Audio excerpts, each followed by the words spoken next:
Hey guys, welcome back to my channel, and it's Debsy, and the place to be, it's Debsy. Bloop, that's me. Boop, Debsy. Hey guys, welcome again back to my channel, and I hope everybody is still having a great day.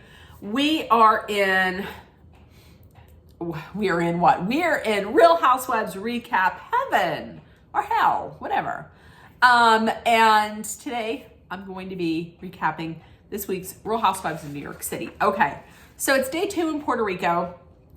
Aaron Seinbrin, they start the morning doing something they love dearly, and that's shit-talking Jessel. Seriously, I just don't like Brynn. There's no redeeming quality about Brynn. None. Absolutely none. So Brynn brings up the fact that, hey, remember last year when we were in Anguilla and everybody was talking about who the love of their life is? Well, do you remember when Jessel said the love of her life was not Pavitt, her husband, but instead like some American guy that she loved, but her parents wouldn't let her marry him because he's not Indian? Remember that? I thought that was shitty. I thought that was fucking shitty of her to do, because now it's on TV and her husband has to see this and her family. I think that's fucking shitty. Doing it on camera. No, this is the Mean Girls Club. She was like, when Brynn was like, this is what I miss between the three of us. I miss us getting together and making fun of Jessel. Meanwhile, she missed it because she's a bitch. Meanwhile, everybody, all three of them are like, oh, I love Jessel. Oh, sure. I love Jessel. I do. You love Jessel so much that you have to shit talk her behind her back? You jealous ass bitches. I'm going to tell you though, one thing I do understand. Sai is like, I love Jessel, but I just can't with Pavitt. And I understand that because last year he called her a bitch. She was being kind of a bitch. He called her a bitch and he called her bipolar. I mean, listen, if you're not a therapist or a psychiatrist or psychologist, but don't throw those words around. That's just terrible. And he didn't even say, I'm sorry. So I can understand her ignoring him and her not being fond of him. Aaron then goes on to say that Jessel, so they're all ganging up on Jessel, and then she's like, oh, and didn't I tell, and Jessel's mad at you. And she's like, what are you talking about? To Brynn. And she's like, what? And she's like, yeah, remember when you were both at this, you were standing in line to get pictures taken and you cut in front of her because you had to get home. She was pissed. She said she was never more upset at someone than when she was upset at you, and blah, blah, blah, and this and that. And Brynn's like, well, I had to get home because I have a puppy and my dog's going to pee all over the floor. Well, Jessel had to get home to her kids because they have to eat by a certain time. Honestly, when Aaron said that, I was like, I guarantee you she is blowing this out of proportion. There is no way that Jessel was that upset, that pissed by that. I don't think it's the case at all. Brynn then says that listen, I've noticed that Jessel has changed in the last year. She's changed her face and her teeth, and she has photography all the time. She had a photographer at her kids' party, I miss the chill Jessel. Do you, or are you just jealous? To me, that's jealousy. Okay? That's what that is. And then Sai comes on and says, it's too much for the cameras. Everything has to be caught on camera. Isn't that what you do for a job? For real? Sai, come on. You do that. And listen, Brynn does that too. Okay? So they wrap that up. They wrap up that shit talking session. They go to dinner, and I'm going to say this right now. This might be an unpopular opinion, but I feel feel like I'm over Jenna Lyons. Jenna isn't giving me anything this season. I was thinking maybe she would feel less like a friend of. She just, to me, last year she felt like a friend of. This year she feels like a friend of. She just feels like a friend of. Okay? I mean, lump her in with Rebecca Minkoff because she's not giving that much to me. So they're sitting at dinner, and what does Jenna whip out? Why would you show a picture of your pubic hair? What the fuck is that? I'm sitting down to dinner, and I need to see your long ass Bob Marley pubes at dinner? No thanks. I don't need that. And she was like, I thought it was cute, but I didn't think everybody would laugh at that much. Ugh. You look like an Afghan hound coming out your underwear. Ugh. I don't know. If they continue with this, they need to reboot this whole thing. Honestly, they need to reboot this whole Roni. They do.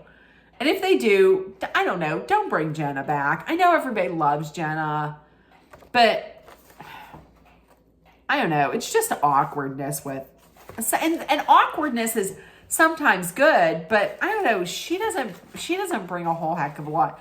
Like Raquel, who is brand new, brought more than Jenna.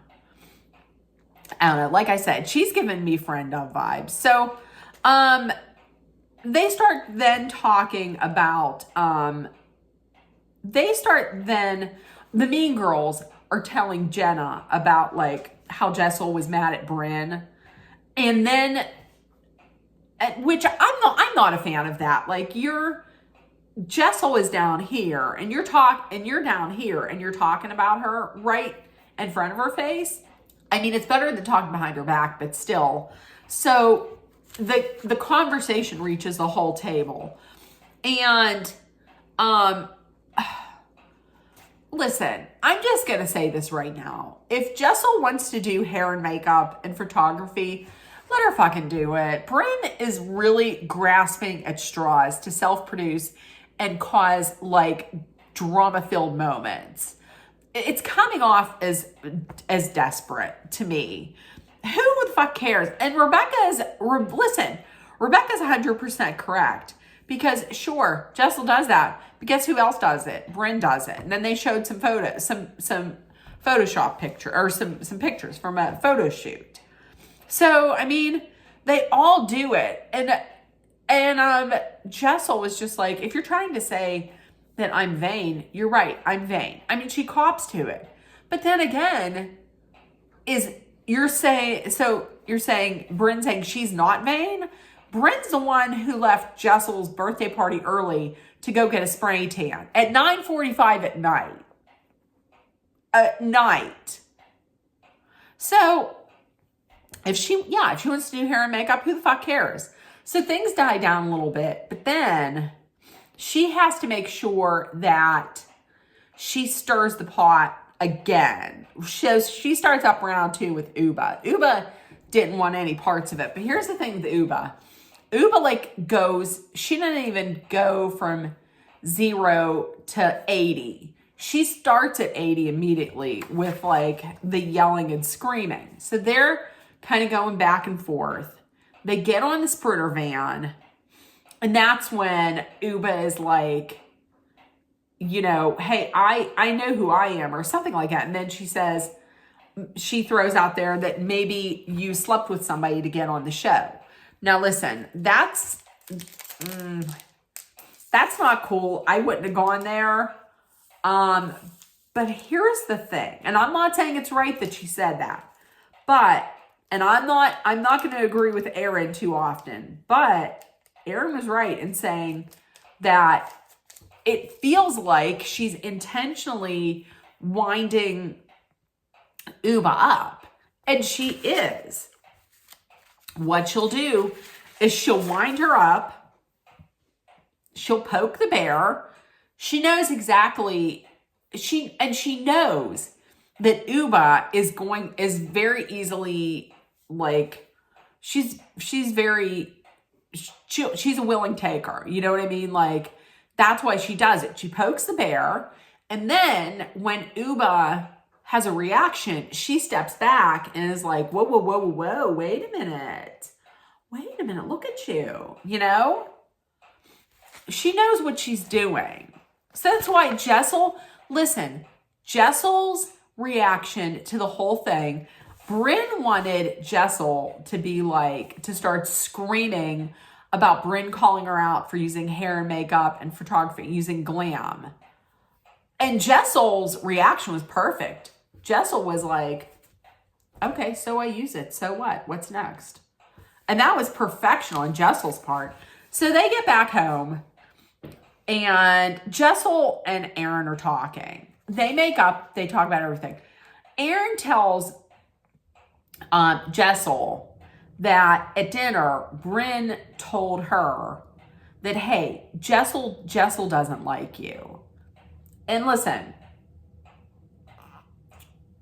Jessel was like, that's not true at all. That's a lie. Listen, Jessel had it right. Brynn's playing chess with all these friends.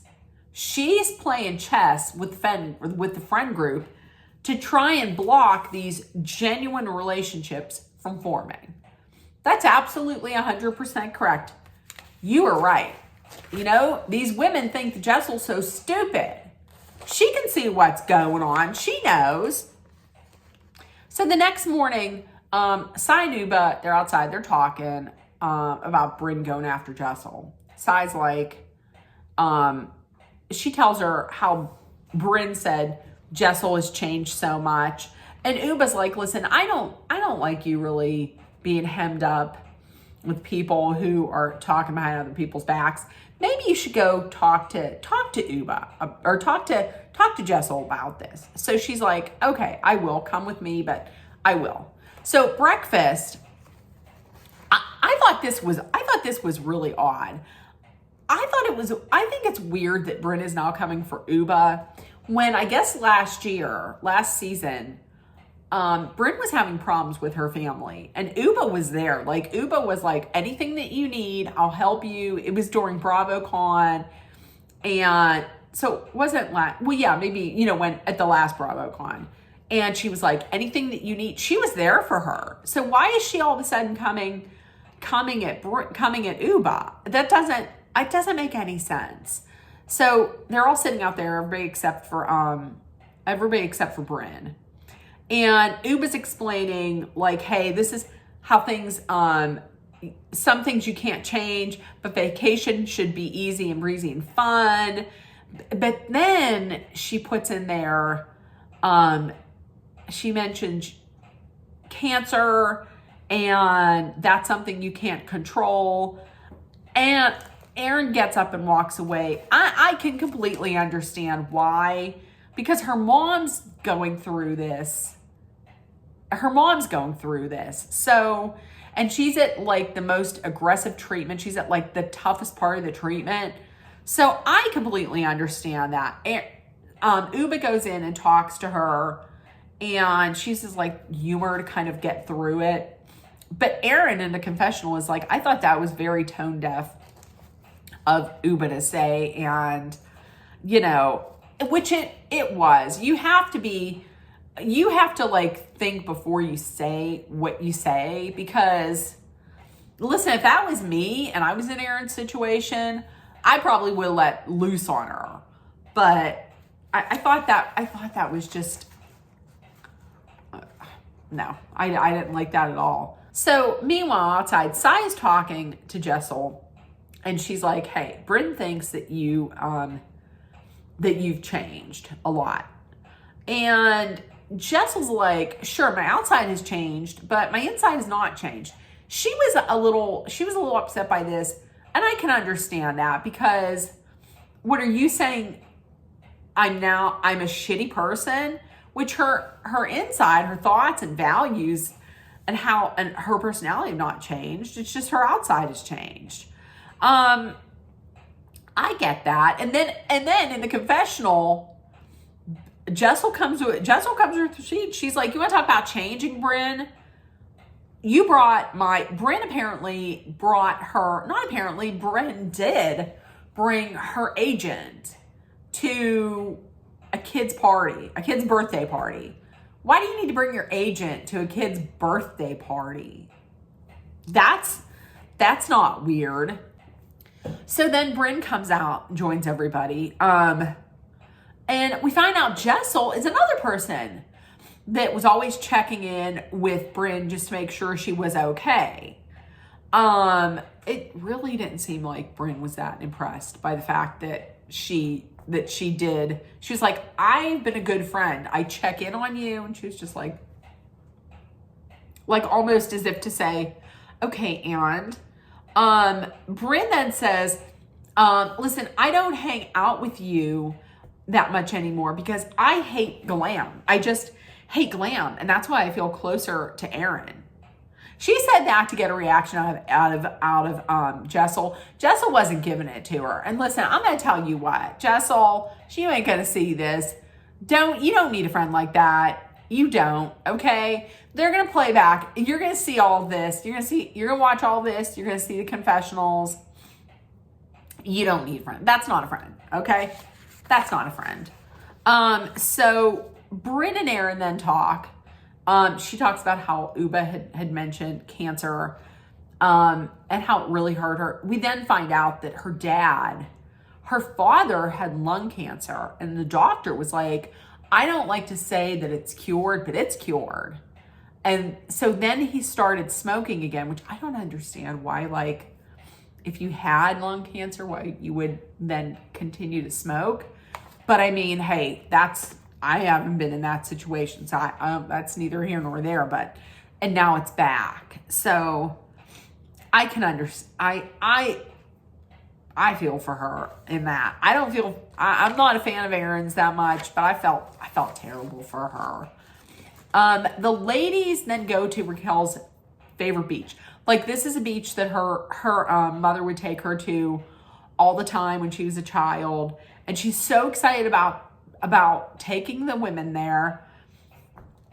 So I thought it was beyond rude and disrespectful about how Uba is now screaming and yelling about, don't get in the water. It's disgusting. How could you bring us here? This is gross. This is disgusting. Look at this water and there's a dead pigeon over there. This is disgusting. If I was Raquel, once again, I don't know. We're going to see what her reaction was next week, but I'm just saying, I thought that was ignorant. I thought that was rude. So listen, if you watch, next weekend is the finale. If you watch this weekend, let me know what you thought. See, that is a landline. If Bronwyn was here, she'd be like, Debbie, is that a landline? Yeah, it's a landline. Do you see? That's the landline. We do. Like Mary Cosby, we have a landline. Okay, so if you watched, let me know in the comments what you thought. And if nobody told you yet today, again, I'm going to tell you, you're loved, seen, and heard. Please make sure that you put love, kindness, compassion, acceptance, hope, and positivity out there in the world so it comes right back at you. Please take care of one another. Also, be aware of your surroundings, be smart and safe, hydrate often with water, and if you're in a dangerous situation, especially if you're out there in the West Coast in California, please know that Dolly and I are sending our thoughts, prayers, love, and all the positive energy and vibes that you need to make it through. I love you guys. I can almost say, yes, this will probably be the last video of the day. So I will see you guys tomorrow. Bye, guys.